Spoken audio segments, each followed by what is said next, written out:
Slimane et Chabha tiraient profit de Tixran. Ils se figuraient que Hossin, les Ait Larbi et les Ait Hamouche en étaient jaloux. C'était peut-être vrai. Ils recevaient d'autre part plus qu'ils ne donnaient.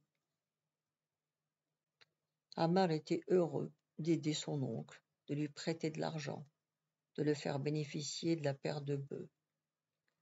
Slimane ne se sentait plus seul aux réunions, à la Jama. Les gens voyaient bien qu'il était soutenu. Parfois cela exaspérait Slimane, fortifiait ses soupçons, lui inspirait de la haine pour Ammar et du mépris pour lui-même. Il lui arrivait aussi d'y trouver une excuse pour voler son neveu, pour profiter cyniquement de quelque largesse, éviter de rendre un service. Quant à Ammar, il donnait l'impression de se laisser visiblement gruger et d'y trouver plaisir. Alors Slimane imaginait que son neveu pouvait chercher une compensation ailleurs, et lui en voulait. Chabha elle-même à présent lui paraissait comprendre ce marché. Il la sentait complice. Elle prenait son parti contre Ammar, tout comme elle le prenait contre les autres. Mais il n'était pas fier de la retrouver à ses côtés dans des transactions aussi louches. Il lui préférait par exemple qu'elle l'incitât à ne pas abuser de la confiance que leur accordait Ammar. Non, elle se taisait, faisait semblant de ne rien voir, accepter. Bien entendu, elle devait payer en cachette. Ammar fit venir le cadi au village, et cela Slimane ne l'aurait jamais obtenu du gros tabellion. Grâce à Ammar, le deuxième acte fut rédigé à Erinsmen. Personne ne s'en douta. On vit passer le cadi allant chez Ammar, mais on se rendit en supposition. Généralement, on pensa qu'il s'agissait d'un prêt quelconque. Si les Ait Hamouche soupçonnèrent quelque chose, ce fut bien vague. Ils estimèrent dédaigneusement que les affaires de leur cousin ne les concernaient plus, surtout celles qui l'associaient à Ammar. L'acte fut rédigé sur la table de madame. Deux vieux amis de Ramdan, absolument sûrs, servirent de témoins. Puis on déjeuna tous ensemble. Ammar supporta les frais du repas.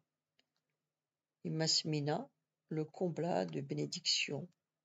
Chabha était rayonnante et madame très fière d'avoir à montrer ses talents de cuisinière et sa belle vaisselle. Slimane se sentit un peu en dehors de toute cette joie. Les choses se traitaient sans lui. Il n'était plus rien. Il comprit que la gravité apparente de Ramdan cachait ce même triomphe qui se lisait sur la figure bonasse de Smina. Seul Kamuma, son gré, était resté naturel, n'ayant pas manqué l'occasion de manifester sa mauvaise humeur et de dire clairement sa pensée. « Vous pouvez être content, dit-elle au vieux. J'aime bien votre fille, mais ce coup me va droit au cœur. Ils ne doivent pas être fiers, nos parents, de ce qui t'arrive, n'est-ce pas, cousin? Toi, tu peux te taire, lui répondit Slimane. Tes cheveux blancs sont des cheveux d'enfer. Je ne suis pas encore morte, hein. Les filles ont droit au tiers. L'usufruit, ma sœur, et seulement celles qui n'ont pas de foyer personnel.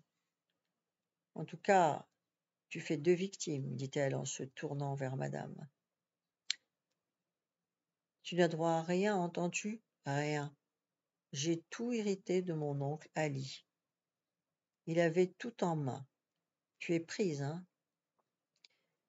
Ils se regardèrent méchamment, leurs yeux sans cils, brouillés de larmes, pareillement striés de fils rouges, disaient leur colère et leur haine.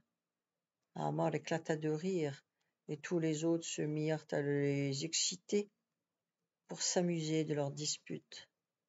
Après déjeuner, les deux hommes accompagnèrent le cadi jusqu'au café, où il reprit son taxi. L'affaire était bel et bien réglée. Ce fut une sale journée pour Slimane. Le ciel était sombre et poisseux comme son âme. Il ne pleuvait pas, mais le temps était triste. Il s'ennuya à la Jama et au café, rentra de bonne heure à la maison.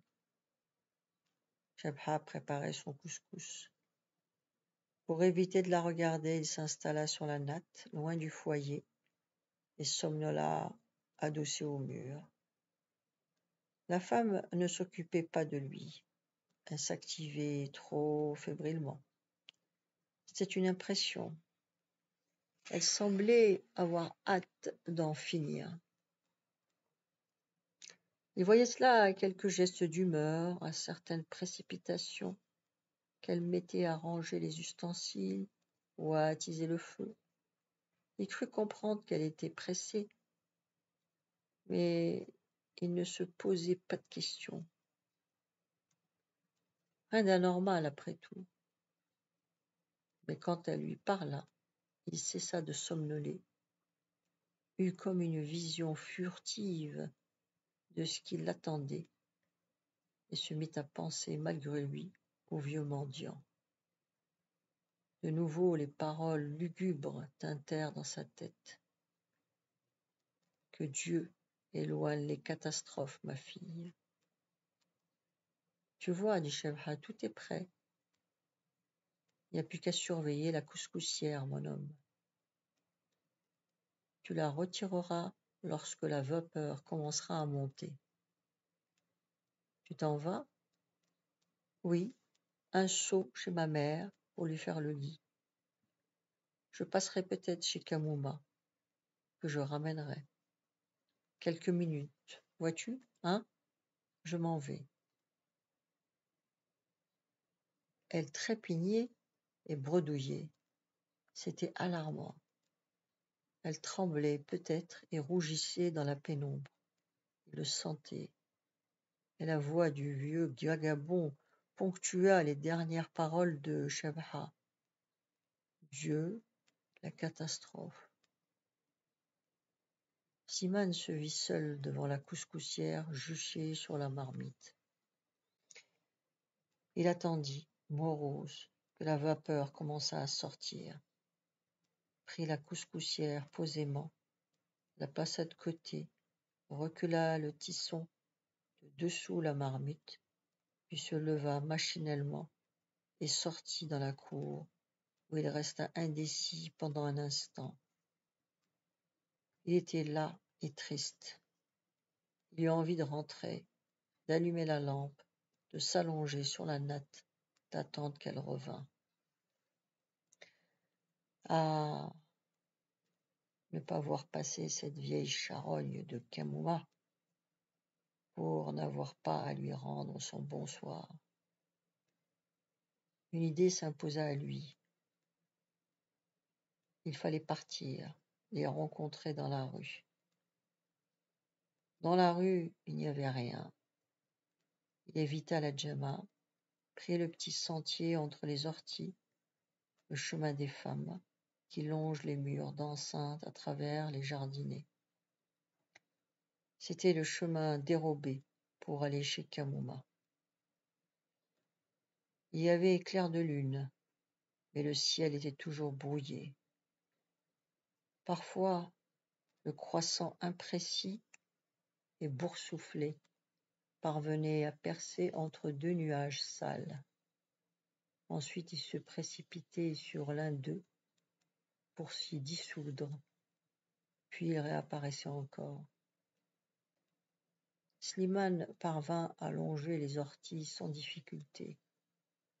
Il connaissait son chemin. Sous la maison d'Amar, il y avait une perle à battre. L'air appartenait aux Eslarvi, qui avaient accès par une petite porte d'enceinte à quelques pas de la maison d'Amar. Depuis quelque temps, le jeune homme avait commencé à déposer de la pierre sur l'air et se préparait à reconstruire sa vieille maison. Et c'était Slimane, justement, aidé d'un spécialiste qui extrayait cette pierre pour son neveu.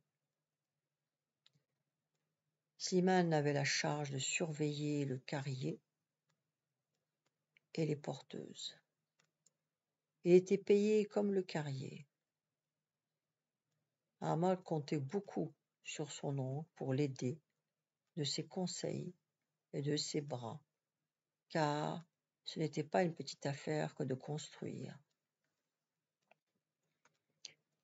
Le tas de pierres était disposé géométriquement contre la maison. Il s'élevait déjà à hauteur d'homme. Chaque jour, Amal s'amusait à bien placer les pierres.